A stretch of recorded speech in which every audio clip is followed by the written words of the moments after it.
Hello friends, I am Rujula Jagtap and welcome to Mera Study Time. So in this video we shall discuss about the theorems जो second chapter में है यानी Pythagoras theorem इस chapter में है. Well इस chapter में you will find total 5 theorems out of which जो सबसे पहले दो है यानी theorem of geometric mean और Pythagoras theorem ये आपके क्वेश्चन पेपर में जो क्वेश्चन नंबर 3B है जहाँ पे मैंने पहले भी मेंशन किया है कि थ्योरम्स पूछे जाते हैं एज क्वेश्चंस, वहाँ ये जो दोनों भी थ्योरम्स है ये पूछे जा सकते हैं.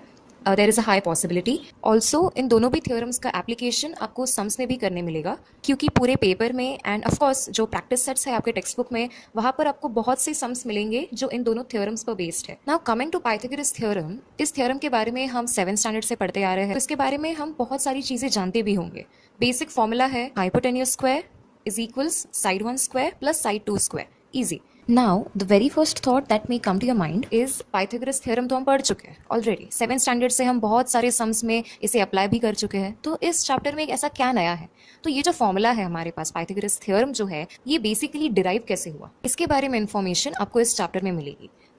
Well now it's very obvious कि बहुत से स्टूडेंट्स के दिमाग में ये सवाल आता है कि अगर Pythagoras theorem कुछ ऐसा एक लाइन में फिट हो जाता है तो उसको कैसे डिराइव किया गया इसके बारे में पढ़ने की क्या ज़रूरत है. इतना बड़ा एक्सप्लेनेशन इसके बारे में पढ़ने की क्या ज़रूरत है. हम सबके दिमाग में होने वाली क्यूरियोसिटी, अलग अलग क्वेश्चंस, इनको आंसर करने के लिए ऐसे बड़े बड़े डेरिवेशंस एंड एक्सप्लेनेशंस हमें प्रोवाइड किए जाते हैं in the textbooks so that it becomes easier for us to understand different concepts while we study. आगे बढ़ते हुए now let's talk about the theorem of geometric mean जो आपके लिए ऑफ कोर्स नया होने वाला है. अब आपको एक आइडेंटिफिकेशन याद रखना है कि कोई भी सम में आपको कैसे समझना है कि या इस सम में मुझे theorem of geometric mean apply करना है और उस हिसाब से मुझे सोल्यूशन एट द एंड मिलेगा. तो जब भी आपको कोई ट्रायंगल या ऐसे फिगर में परपेंडिकुलर सेगमेंट ऐसा मेंशन किया गया है या फिगर में सिंबल्स के थ्रू डिनोट किया गया है तब आपको समझना है, तब आपको आइडेंटिफाई करना है कि yes I have to use geometric mean over here.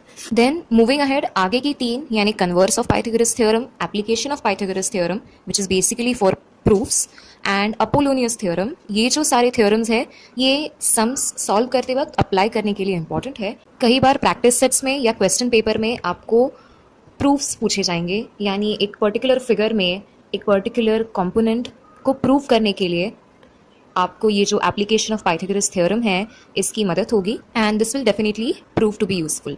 As we talk about Apollonius theorem, यहाँ पे भी मैं आपको कुछ आइडेंटिफिकेशन टिप्स देना चाहूँगी.